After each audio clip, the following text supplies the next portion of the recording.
Kalau kita sebagai jamaah ni tak sadar, tidak mau memunculkan keilmuan kita dengan keimanan, filter yang harus kita lakukan hari ini dengan iman, bukan dengan ilmu. Karena banyak orang berilmu tapi tidak berakhlak. Banyak orang berilmu tapi mereka meniadakan akhlak. Profesor Dr. Sayyid Naqib Al-Attas, ilmuwan muslim yang tersisa tinggal di Malaysia, menuliskan dalam tulisan beliau, kata beliau begini: penyebab kemunduran umat muslim di akhir zaman atau sekarang, lima ta'akhkhara al-muslimun, kenapa umat muslim hari ini mundur? Penyebabnya cuma satu, kata beliau: loss of adab, hilang adab, bukan hilang ilmu. Kalau hilang ilmu mungkin tidak. Banyak orang pintar, terutama di Indonesia ini banyak orang pintar, tapi kok rata-rata kok keblinger gitu. Ada satu hadis yang disampaikan oleh baginda Nabi Muhammad sallallahu alaihi wasallam. Insyaallah mudah-mudahan waktunya cukup kita sampaikan dan kita jabarkan. Kata Nabi dalam hadisnya, sittatu asya'in tuhbitul a'mal. Ada 6 perkara yang bakal membuat sittatu asya'in yadkhulun nara qabla al-hisab. Ada 6 perkara yang bisa mengantarkan umat manusia masuk ke dalam neraka tapi tanpa hisab. Ada perbuatan amal ibadah masuk surga tanpa hisab. Sekarang masuk neraka tanpa hisab. Pilih mau masuk surga tanpa hisab atau masuk neraka tanpa hisab. Itu pasti pilihan yang sangat-sangat tidak pilihan. Karena mustahil bagi manusia yang mau. Tapi Bapak Ibu, kata Imam Al-Ghazali itu, aku ni bukan orang soleh, tapi aku berharap jadi bisa berkumpul dengan orang-orang soleh. Gitu. Dalam syair Abu Nawas itu ada, ya Allah, aku tidak sanggup, tidak layak masuk ke dalam surga, tapi aku tak sanggup masuk ke dalam neraka. Kira-kira kalau sudah tak layak masuk surga, tak sanggup masuk neraka, tempatnya di mana? Ada yang tahu Bapak Ibu tempatnya di mana? Ya tidak ada pilihan Bapak Ibu, kalau tidak surga ya neraka. Tidak ada pilihan tengah-tengah itu, tidak ada. Kalau tidak masuk ke dalam surga ya masuk ke dalam neraka. Karena manusia pilihannya cuma 2, kalau tidak baik ya buruk. Kalau tidak baik, buruk. Kata Nabi, sittatun yadkhulun nara qabla al-hisab. Kemudian, qila man hum ya Rasulullah, siapa mereka? Ini kata Nabi, siapa mereka? Kata para sahabat kepada Nabi. Kemudian Nabi bilang, qala. Kita ambil poin-poin pentingnya 6. Kalau 6 itu agak banyak sedikit. Yang pertama kata Nabi, al-umara'u bil jur, pemimpin yang zalim, pemimpin pendusta, pemimpin pengkhianat, pemimpin yang jahat, pemimpin yang buruk, semua diktator, otoriter jadi satu. Ini pemimpin. Kata Nabi, al-umara'u bil jur, kullukum ra'in wa kullukum mas'ulun an ra'iyatihi. Sampai-sampai Imam Hasan Al-Basri mengatakan, inna saddan nas yaumal qiyamah razzaqahullahu mansiban liyusiba bihi mujtaba. Kata Nabi, kata Hasan Al-Basri, kelak di hari kiamat itu orang yang paling kencang menyesalnya, nangisnya itu orang-orang yang diberikan oleh Allah mansibah. Mansibah itu kekuasaan, jabatan dan tempat dan kedudukan. Tapi bertujuan untuk menghancurkan rakyat, untuk menyiksa rakyat.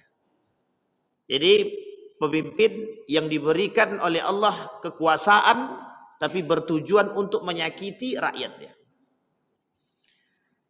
Kalau kita berbicara tentang pemimpin yang zalim, ini panjang sekali. Karena ada karakter-karakter tertentu yang oleh para ulama, mengapa dia menjadi zalim, apa penyebab kezalimannya, dan bagaimana seharusnya kita bersikap terhadap kezaliman dia, dan apa yang harus kita lakukan sebagai seorang mukmin terhadap pemimpin yang zalim. Dan ini penting.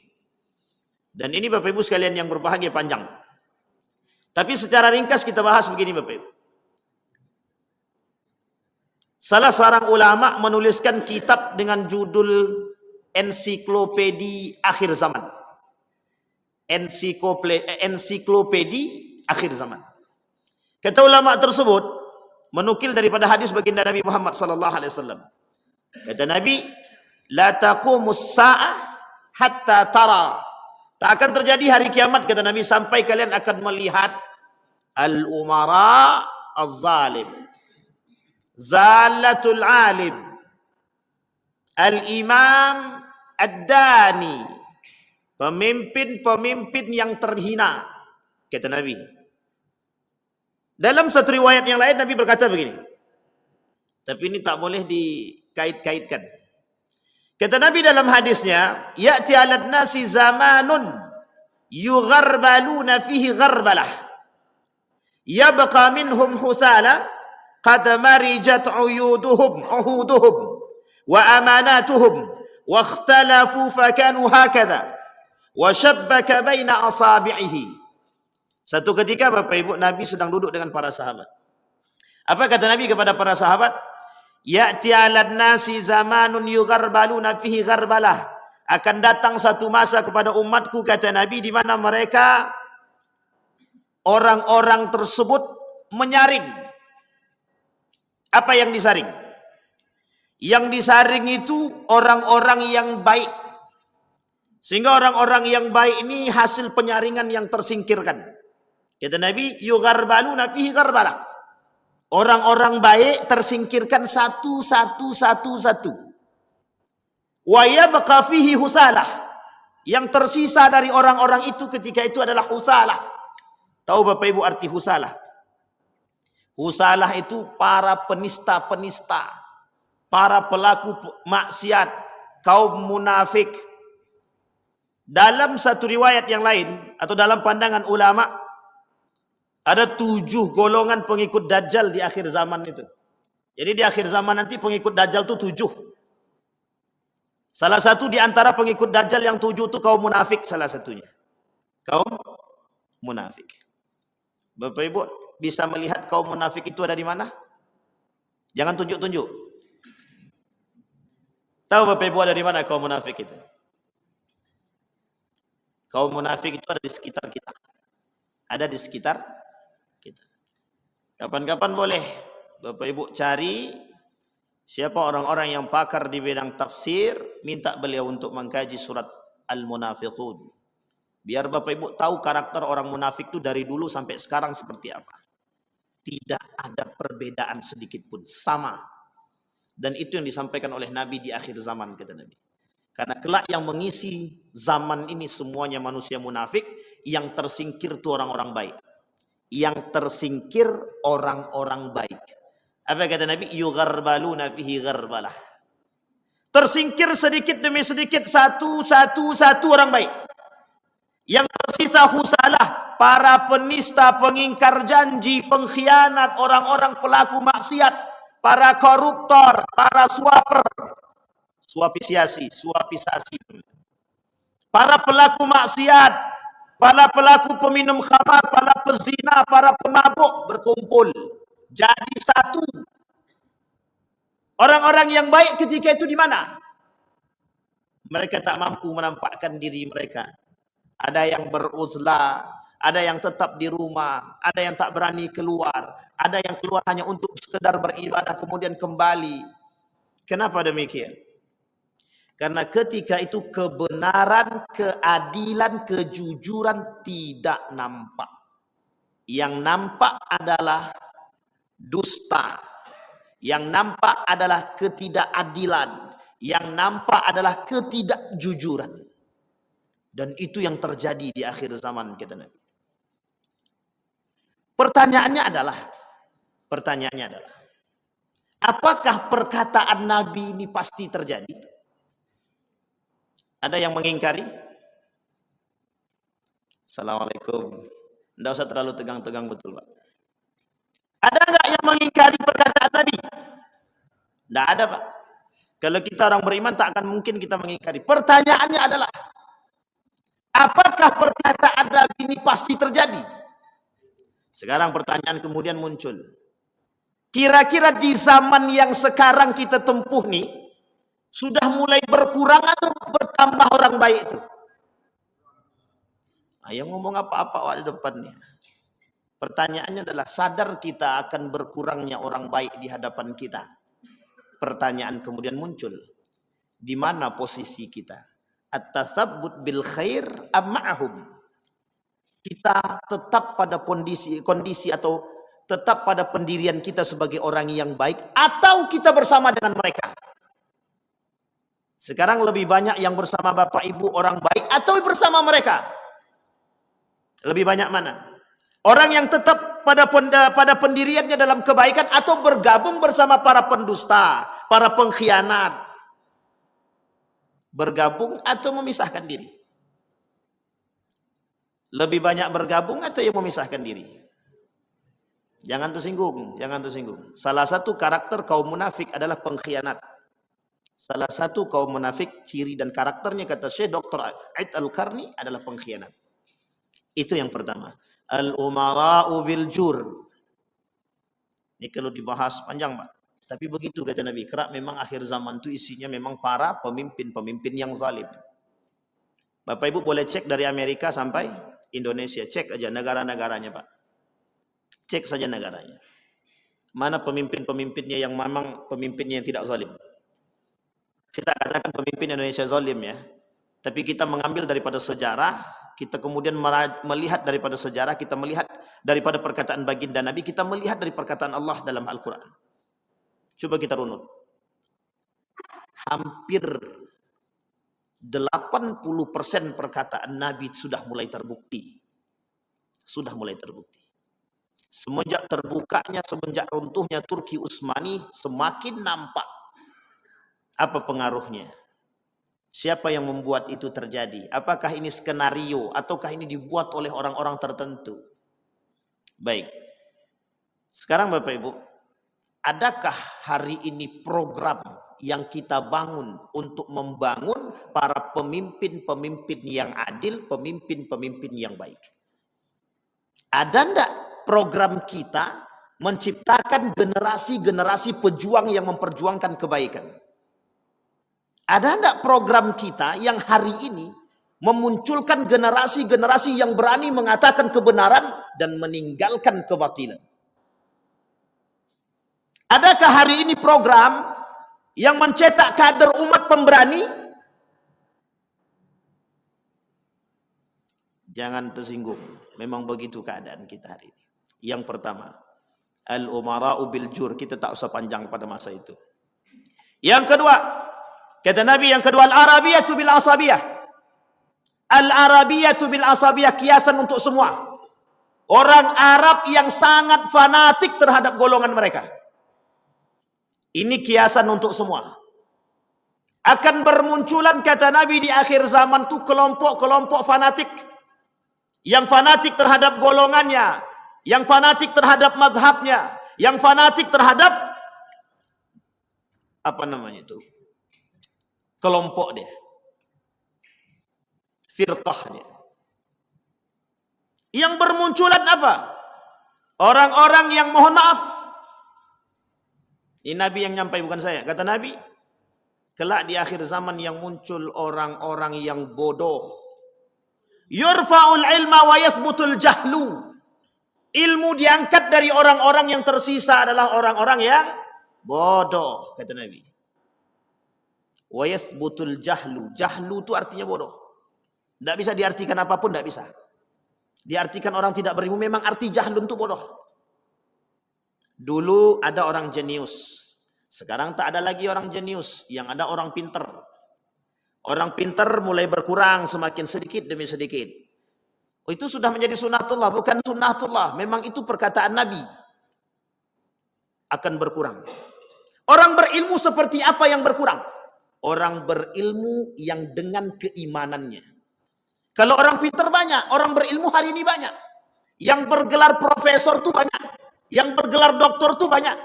Sekarang yang menjual agama tuh juga bergelar profesor, bergelar doktor, dan bergelar magister. Itu yang berani memperjualkan agama. Yang mengatakan agama ini musuh negara, profesor. Yang memperjualbelikan kebenaran, profesor. Yang memperjualbelikan hukum, doktor. Kata Nabi, kelak di akhir zaman, orang-orang yang tertinggal itu adalah orang-orang yang bodoh. Orang berilmu banyak, tapi berilmu dengan keimanan itu yang sedikit. Apa yang terjadi? Wa minan nasi may yu'jibuka qawluhu fil hayatid dunya, kata Allah. Kelak banyak orang berilmu yang dengan mulut mereka sihir. Mereka mampu menyihir manusia dengan lisan mereka karena keilmuan mereka. Tapi mereka tidak mengajak kepada keimanan kepada Allah, kata Huzaifah ibn al-Yaman. Justru mereka mengajak kepada abwabu jahannam. Mereka berilmu tinggi, tapi mereka tak mengajak kepada ketaatan kepada Allah, tapi mereka mengajak kepada pintu neraka jahannam. Itu yang menyampaikan Nabi dalam hadisnya yang dikeluarkan oleh Huzaifah ibn al-Yaman. Ketika ditanya oleh Huzaifah ibn al-Yaman apa yang bakal terjadi, kata Nabi, kelak akan muncul du'atun ila abwabi jahannam. Akan muncul orang-orang alim yang berbicara agama dan berbicara dengan keilmuan mereka, tapi tidak mengantarkan manusia kepada ketaatan kepada Allah, tapi justru mengantarkan kepada pintu neraka jahannam. Saya tak mau ajak Bapak Ibu untuk berfikir, betul tak ya terjadi hari ini? Tapi tanpa kita mengajak berfikir, mungkin Bapak Ibu dah paham. Kenapa kita katakan demikian? Kalau kita sebagai jamaah ni tak sadar, tidak mau memunculkan keilmuan kita dengan keimanan, filter yang harus kita lakukan hari ini dengan iman, bukan dengan ilmu. Karena banyak orang berilmu tapi tidak berakhlak. Banyak orang berilmu tapi mereka meniadakan akhlak. Profesor Dr. Sayyid Naqwib Al-Attas, ilmuwan muslim yang tersisa tinggal di Malaysia, menuliskan dalam tulisan beliau, kata beliau begini. Penyebab kemunduran umat muslim di akhir zaman atau sekarang, lima ta'akhkhara al-muslimun, kenapa umat muslim hari ini mundur? Penyebabnya cuma satu, kata beliau. Loss of adab. Hilang adab. Bukan hilang ilmu. Kalau hilang ilmu mungkin tidak. Banyak orang pintar, terutama di Indonesia ini banyak orang pintar. Tapi kok rata-rata kok keblinger gitu. Tahu Bapak Ibu keblinger? Yang Jawa mesti ngerti lah. Tak perlu saya terjemahkan pun. Arti keblinger itu, lah kok tak sejalan. Kecerdasan mereka dengan akhlak mereka tuh kok nggak sejalan. Banyak dalih yang mereka gunakan Bapak Ibu. Kembali kepada poin nomor 2 tadi. Al-Arabu bil asabiyati. Fanatisme. Fanatisme yang muncul akhir-akhir ini, itu bukan fanatisme karena keilmuan. Fanatisme karena kebencian. Hari ini bermunculan kelompok-kelompok yang saling membenci, mencaci, memaki sesama kelompok. Nabi dah kata, itu perkataan Nabi Bapak Ibu. Sudah sunnatullah begitu. Sudah Nabi yang ngomong, pasti terjadi. Hanya saja Bapak Ibu jangan ikut-ikutan mencaci dan memaki. Karena fanatisme tanpa ilmu berdampak pada perbuatan yang sama sekali tidak diinginkan oleh Allah. Yang terjadi hari ini itu. Yang terjadi hari ini itu. Di mana-mana termasuk di Pekanbaru. Mereka menganggap diri mereka paling baik antara satu dengan yang lain. Yang satu nyerang satu, yang satu nyerang ke yang lain. Pertanyaannya yang bingung siapa? Kita Pak, yang bingung. Yang benar ini yang mana? Kedua-duanya salah. Yang menganggap diri dia paling benar dan menolak kebenaran dari yang lain salah. Sama. Kedua-duanya sama. Man ahlakan nasu fahuwa ahlaku, man kafara fahuwa kafir. Yang mencela sesama muslim, sibabul muslimin fusuq wa qitaluhu kufrun. Mencaci maki, mencela umat muslim yang jelas-jelas mereka beriman kepada Allah, fasik. Dan membunuh mereka kafir. Membunuh ada dua, membunuh dengan senjata, yang kedua membunuh dengan lisan. Namanya pembunuhan karakter. Membunuh dengan lisan itu lebih tajam daripada membunuh dengan pisau. Apa kaitannya dalam Al-Quran? Al-fitnatu asyaddu minal qatl. Dua Pak kalimatnya dalam Al-Quran. Al-fitnatu asyaddu minal qatli. Yang kedua al-fitnatu akbaru minal qatl. Kalimat pertama asyaddu, kalimat kedua akbar. Allah tekankan dalam kalimat yang lain. Perkara lisan. Gara-gara apa? Asabiyah. Apa arti asabiah itu Ustaz? Fanatik. Bermunculanlah di akhir zaman kelompok-kelompok yang disebut dengan fanatisme. Apa namanya Bapak Ibu?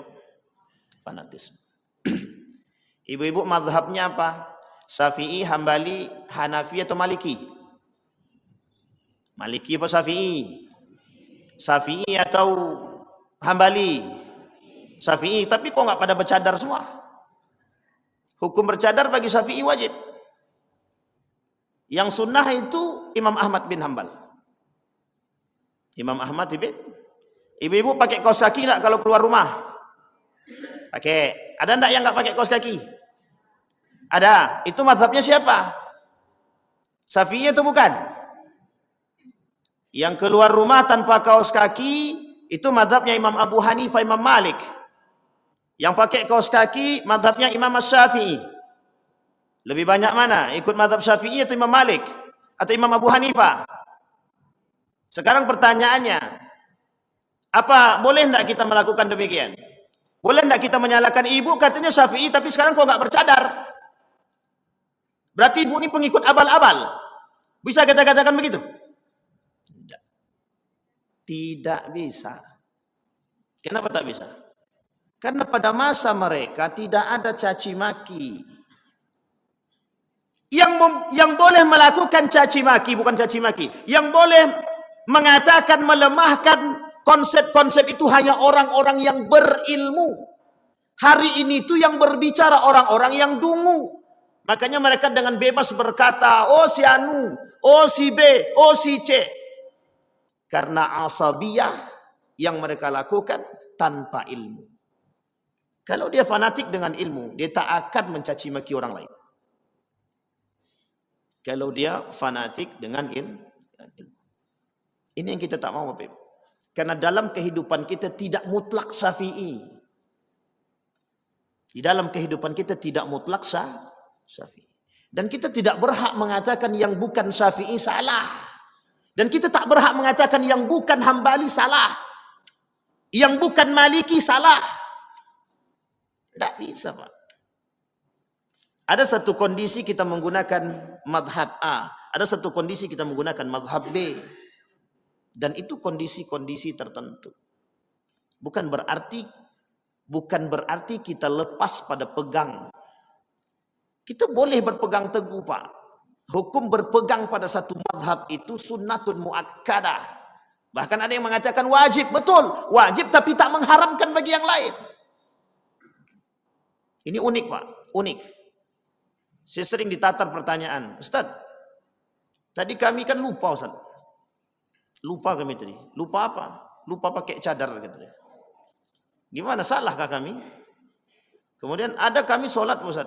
Tiba-tiba kami tak sholat tahiyatul masjid. Ada orang bilang sama kami, tak sah sholat kami Ustaz.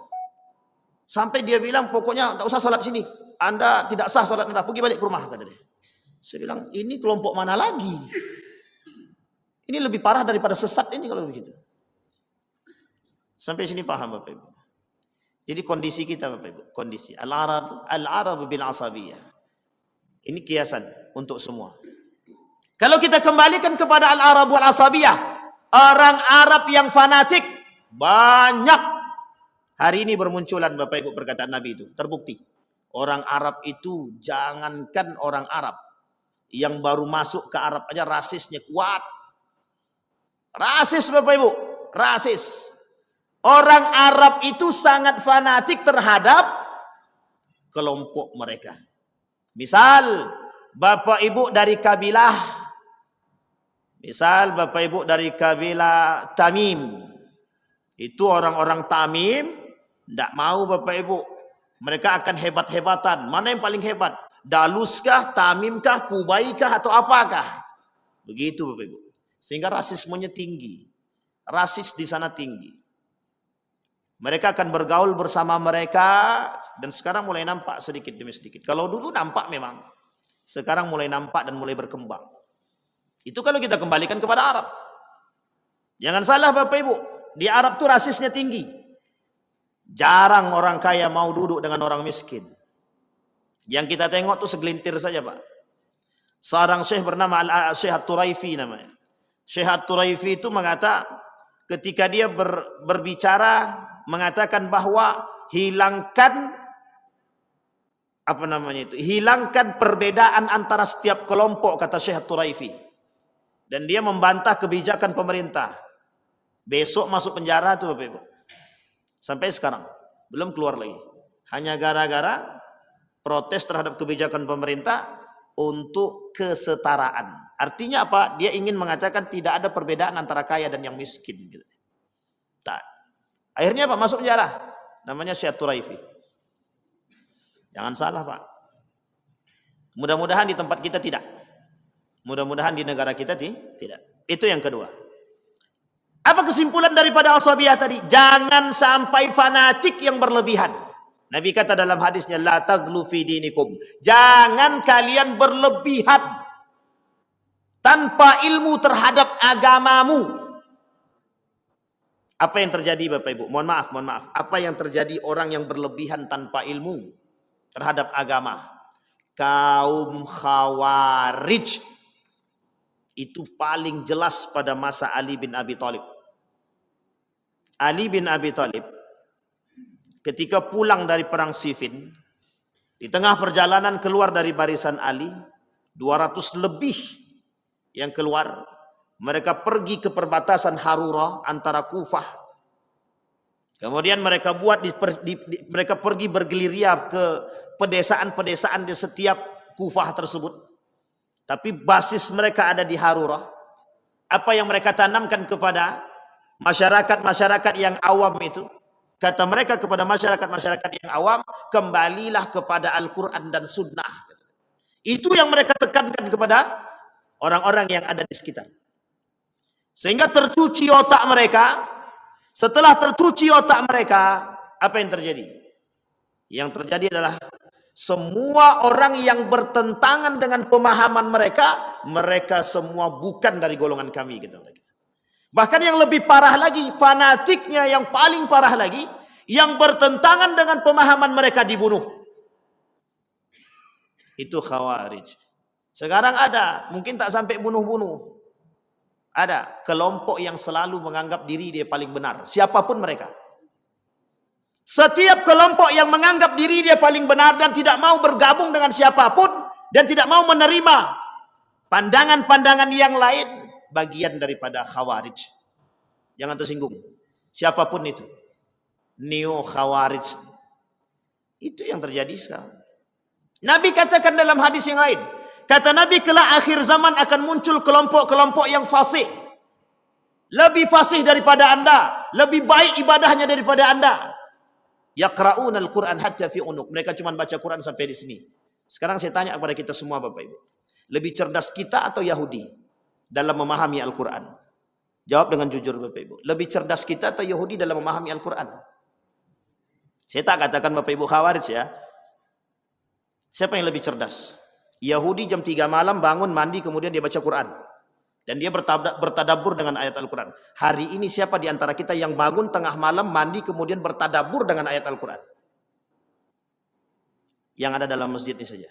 Kalau baca Quran mungkin. Tapi yang bertadabbur dengan ayat Al-Quran. Ada? Angkat tangan. Perlu kita contoh kalaupun ada. Yaqra'un al-Quran hatta fi unuq. Apa maksudnya? Membaca Al-Quran, Pak, membaca Al-Quran, hafal Al-Quran, tapi tak paham, tapi tak mengamalkan. Kata Nabi, kelak di akhir zaman, kata Nabi, akan muncul orang-orang yang dengan sunnahku, dengan perkataanku, dengan Al-Quran, mereka tidak mengamalkan. Yang mereka lakukan apa? Fasih. Berdebat tentang Al-Quran, tapi tidak berdebat tentang pengamalannya. Usianu tuh pintar baca Quran, dia bagus. Tapi kadang-kadang karakternya tak sejalan. Maka tak salah Pak. Kata Nabi dalam riwayat yang lain, apa kata Nabi? Inna munafiqi ummati qurra. Kelak akan muncul dari golongan umatku mereka orang munafik. Siapa mereka yang munafik? Qurra. Para penghafal Al-Quran, para pembaca Al-Quran. Yang mereka mengerti Al-Quran, tapi mereka munafik. Kenapa kok munafik, kata Nabi? Ini berat ya Pak. Berarti Ustaz ini tak mendukung anak-anak menghafal Quran. Bukan tak mendukung. Harusnya program yang harus kita angkat sekarang itu bukan hanya sekedar menghafal. Tapi lebih tepatnya, bagaimana mengajarkan mereka bertadabbur dengan ayat-ayat Al-Quran. Kiai Haji Ahmad Dahlan 3 bulan mengajarkan surat Al-Ma'un kepada muridnya. Diprotes sama muridnya. Apa kata muridnya? Kok ini terus yang kita pelajari tak selesai-selesai? Dijawab sama Kiai Haji Ahmad Dahlan, Ahmad Darwis. Siapa di antara kalian yang sudah mengamalkan ayat 1, 2, 3 dan selanjutnya? Diam semua. Tak ada yang jawab. Kelak muncul dari surat ini Bapak Ibu, termotivasilah bermunculan ketika itu rumah sakit Muhammadiyah. Dalil pertama, alasan pertama, motivasi pertama, surat Al-Ma'un yang diajarkan oleh Kiai Haji Ahmad Dahlan, Ahmad Darwis. Cuman surat itu. Sekarang Bapak Ibu lihat, banyak rumah sakit Muhammadiyah, dasar munculnya cuman itu, Pak. Coba kalau kita bayangkan, kita ambil contoh sekarang. Ada seorang ilmuwan dari Eropa yang seorang ilmuwan dari Eropa masuk ke dalam Islam ketika dia mengkaji ayat-ayat astronomi. Namanya Nedel Ghosam. Asalnya Yahudi. Orang Yahudi. Dibukanya Al-Quran itu dipelajarinya tentang ayat-ayat astronomi. Pas betul dengan subjek yang dia terima. Artinya dia punya program tentang astronomi. Kemudian dia pelajari, ternyata ada di dalam Al-Quran. Dia putuskan untuk masuk ke dalam Islam. Bagus atau tak bagus?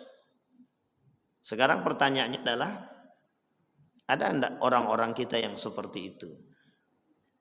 Jadi kadang-kadang kita perlu mengaca kepada keteguhan dalam memahami atau bertadabbur dengan ayat Al-Quran. Afala yatadabbaruna Al-Quran am ala qulubi aqfaluha.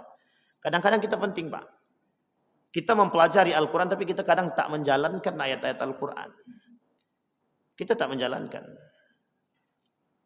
Kata Al-Quran, aqimis salata li zikri. Dirikan solat untuk mengingatku, kata Allah. Uang dalam solat kita ingat kok duit yang hilang. Tadi kunci Hondaku di mana ya?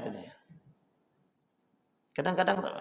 Maka Bapak Ibu, ada namanya Syekh Abdurrahman Siddiq Al-Banjari, orang Banjar. Ini orang Banjar mesti tahu. Namanya Syekh Abdurrahman Siddiq Al-Banjari, cicit daripada Arsyad Al-Banjari. Beliau menuliskan buku judulnya Asrarus Salah. Imam Al-Ghazali juga menuliskan Asrarus Zakah, Asrarus Salah, Asrarus Siyam. Dalam kalimat yang dipapar oleh Syekh Abdurrahman Siddiq Al-Banjari dalam kitabnya, bagaimana memunculkan nilai-nilai solat. Bukan solatnya, tapi nilai-nilai solat. Kembali kepada poin kita Bapak Ibu. Banyak orang yang solat, tapi kenapa kok masih korupsi, Ustaz? Ini pertanyaan sering banget mereka lontarkan kepada kami. Mengapa, Ustaz, kok banyak orang solat tapi kok masih mencaci dan masih memaki? Dia solat tapi kok masih mencuri, dia solat tapi kok masih korupsi, dia solat tapi kok ini, itu dan lain sebagainya. Siapa yang bisa jawab Bapak Ibu? Kenapa Bapak Ibu? Kata Allah, inna salata tanha 'anil fahsya'i wal munkar. Salat bisa mencegah perbuatan keji dan mungkar. Berarti salat bisa menjaga harusnya. Salat bisa menjaga tangan harusnya. Pertanyaannya, kenapa dia salat? Mohon maaf, korupsi juga jalan. Dia salat, suap juga oke. Mulut dia teriak, jangan suap haram, dia mendengar. Tangannya mengambil. Paham maksud saya Bapak Ibu? Para pelaku tuh sholat tak sholat. Para pelaku tuh sedekah tak sedekah. Para pelaku tuh puasa tak puasa. Tapi ngapain? Kata Imam Al-Ghazali, banyak yang tidak tertanam dalam diri mereka. Jadi perbuatan belum tentu diamalkan. Kembali kepada poin kita Bapak Ibu. Al-Arabu bil asabiyati. Orang Arab dengan asabiyahnya, dengan fanatiknya. Jadi kalau kita mau fanatik terhadap satu golongan, fanatiklah dengan ilmu. Pelajari sekuat tentang ilmu yang diadopsi oleh pandangan kita. Misal orang Muhammadiyah misalkan, pahami betul-betul karakter Muhammadiyah, dalami tentang ilmu-ilmu Muhammadiyah yang dipelajari oleh Muhammadiyah. Nahdlatul Ulama, kuatkan keilmuan terhadap apa yang diajarkan oleh ulama-ulama di Nahdlatul Ulama. Nanti Bapak Ibu akan ketemu titiknya. Apa titiknya? Terbuka pikiran kita. Terbuka pikiran kita. Apakah semua ulama itu NU ataukah semua ulama itu Muhammadiyah? Tidak. Artinya apa? NU dan Muhammadiyah hanya golongan, hanya perserikatan, hanya organisasi, bukan mazhabi. Kenapa orang NU yang harusnya latar belakangnya Syafi'i, tapi masih ada tuh yang menggunakan selain daripada mazhab Syafi'i? Kenapa juga sebaliknya orang Muhammadiyah yang dianggap tidak bermazhab tapi banyak menggunakan mazhab? Sampai di sini bisa dipahami. Ini penting untuk kita pahami. Jadi kita ini jangan sampai fanatik lah. Kadang-kadang yang muncul dalam diri kita tuh Pak, bukan fanatik, bukan membela agama. Hari ini itu ada orang-orang yang mengaku membela agama pada hakikatnya karena kebencian. Si anu itu kelompok radikal. Diserang terus. Sampai dibawa kepada jalur-jalur pilkada. Pada hakikatnya kebencian. Bukan karena memperjuangkan agama. Bukan memperjuangkan agama. Kalau betul mereka memperjuangkan agama, mesti dapat titik temunya, bukan karena kebencian. Ini yang terjadi hari ini Bapak Ibu.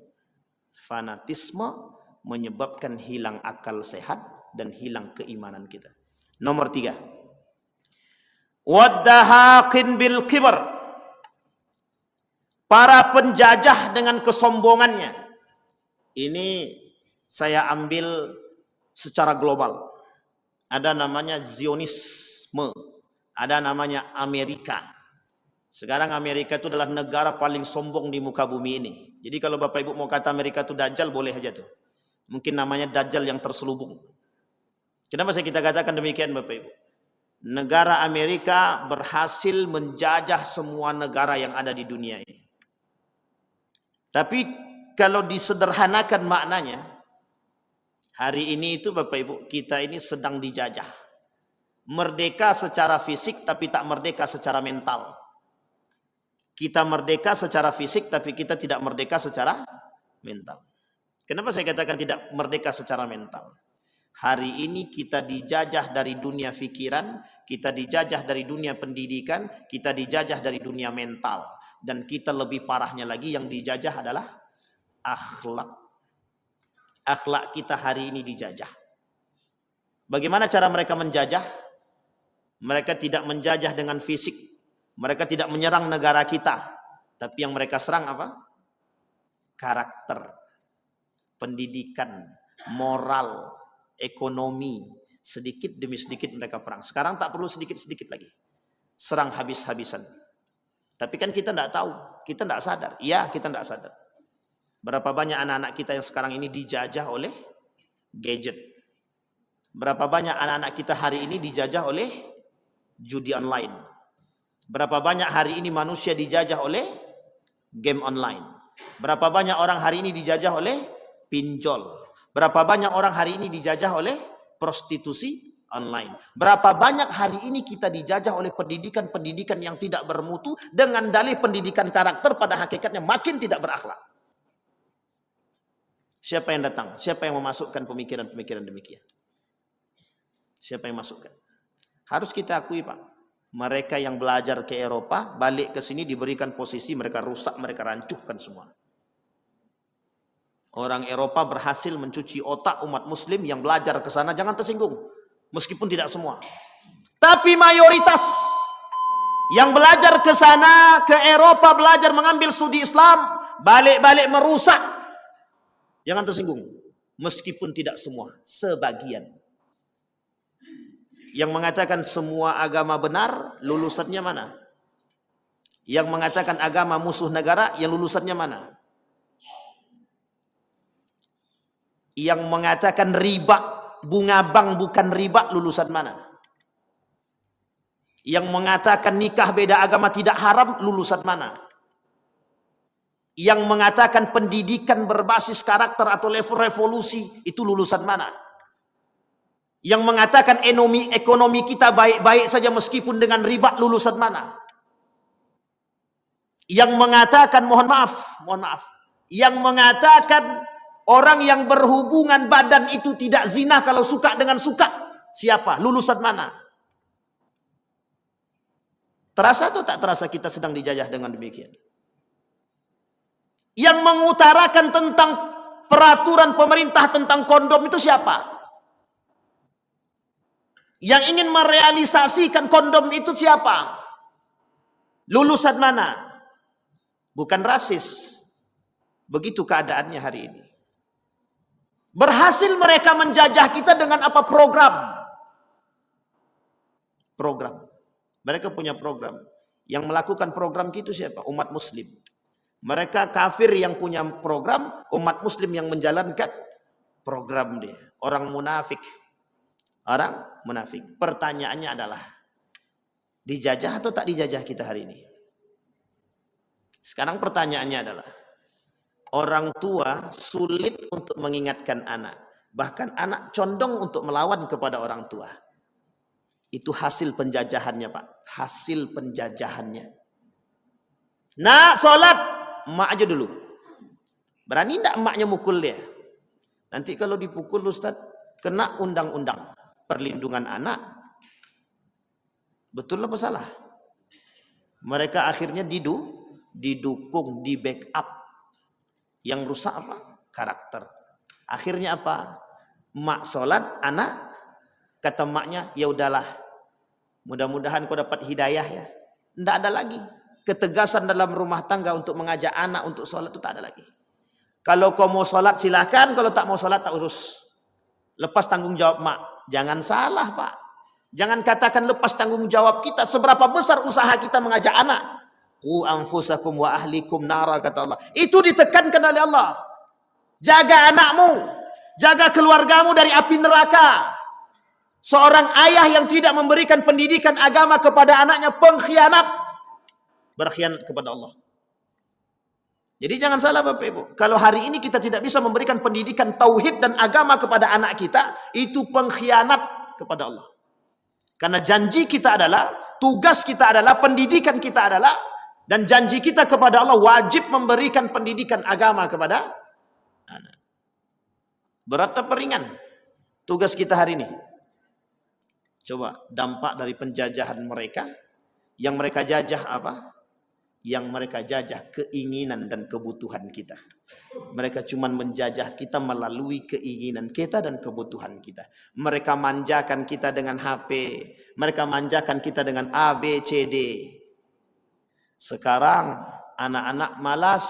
Cuci piring pun masih orang tua. Anak dah SMA. Yang nyuci baju masih maknya. Anak sudah kuliah. Yang parahnya lagi anak sudah nikah. Emak pun jadi pembantu rumah tangga. Bayangkan. Siapa yang ngasuh cucu? Siapa yang ngasuh anak kau? Bapaknya ada, kakeknya dah. Kakeknya lah tiap pagi. Nah cucu. Memang senang kakeknya sama cucunya. Tapi secara tak sadar, Pak. Secara tidak sadar kita sudah dijajah karakter. Baik Bapak Ibu. Terakhir sebelum kita tutup. Wat-tujaru bil khiyanati. Kata Nabi, saya tak panjang lebar. Wat-tujaru bil khiyanah. Apa tujaru bil khiyanah? Para pebisnis ulung dengan pengkhianatan mereka. Banyak kelak di akhir zaman, kata Nabi, yang berdagang, berjual beri, para pembisnis itu menipu, pengkhianat demi keuntungan. Yang penting duit dapat, piti masuk, mau halal kek mau haram kek terserah, gitu deh.